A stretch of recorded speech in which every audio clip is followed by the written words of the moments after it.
Hey there, David Cinelli here, Realtor with Royal LePage Signature with another Real Estate Educational Friday. Today's topic is buyer home visits. When you purchase a property, in the agreement of purchase and sale, there should be a clause in which your realtor has inserted, which states how many times you're allowed to visit the property before closing. Typically, you have 2 buyer visits. They do not include visits from either mortgage brokers, insurance companies, or appraisers. These visits are just for the buyers. Now, typically, these visits are maximum of an hour in length, and they should be requested at least 24 hours in advance.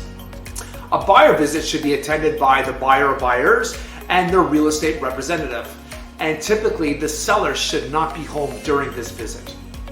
The buyer visits is not a time to do a home inspection or a time to bring contractors by.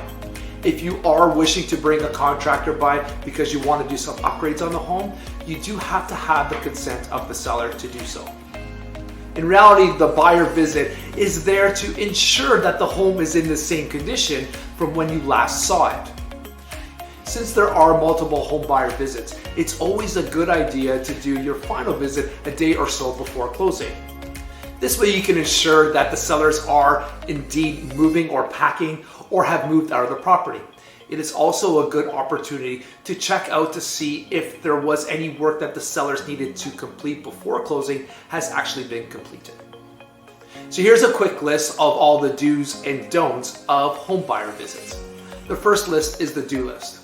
First, take your time. You have about an hour, check all the property out. Second, take your measurements. You need to know if you need to buy furniture or if you can transport your current furniture into the home. Next, check all the appliances, lighting, plumbing, etc., and make sure everything is in working order. Check to see if there are any new dents, scratches, etc. that weren't there previously that may affect the enjoyment of your property. It's also a good idea to have all the buyers present.